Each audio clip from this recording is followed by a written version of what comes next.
AP retired ఉద్యోగులందరికీ super good news అనే ఒక ముఖ్యమైన సమాచారం మనకి ఇప్పుడే రావడం అయితే జరిగింది ఫ్రెండ్స్. సో దానికి సంబంధించిన పూర్తి వివరాలు చూద్దాము. వీడియో పూర్తిగా చూడండి, అప్పుడే నేను చెప్పే సమాచారం అర్థమవుతుంది. మన ఛానల్ని ఫస్ట్ టైం చూస్తుంటే ఖచ్చితంగా ప్రతి ఒక్కరు సబ్స్క్రైబ్ చేసుకోండి.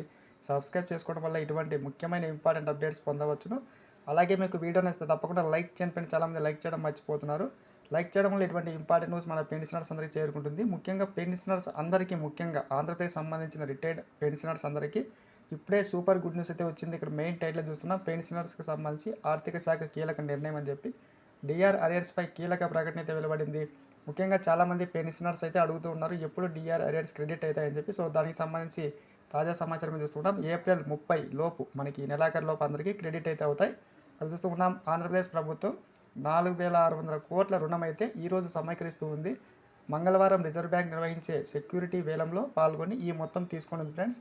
సో ముఖ్యంగా ఈ అమౌంట్ మనకి ఈ యొక్క ప్రభుత్వ ఉద్యోగులు పెన్షనర్స్కి సంబంధించి ఇవ్వాల్సిన బకాయిలకు ఉపయోగించే అవకాశం అయితే ఉంది. అదేవిధంగా మరొక సూపర్ గుడ్ న్యూస్ ఏంటంటే, 1 కోటి మందికి పైగా పెన్షనర్స్కి సంబంధించి తమ జీవిత ధృవీకరణ పత్రాలను డిజిటల్గా మనకి సంవత్సరం సమర్పించడమే జరిగింది ఫ్రెండ్స్. సో ముఖ్యంగా పెన్షనర్ల సంక్షేమ శాఖ కూడా ఇప్పటి నుంచి పెన్షనర్స్కి ఎటువంటి సమస్యలు లేకుండా డిజిటల్ విధానంలో అన్ని సేవలు అందిస్తామని చెప్పి కీలక ప్రకటించడం జరిగింది ఫ్రెండ్స్. గమనించగలరు. ఇటువంటి న్యూస్ కోసం సబ్స్క్రైబ్ చేసుకుని లైక్ చేయండి. Thanks for watching.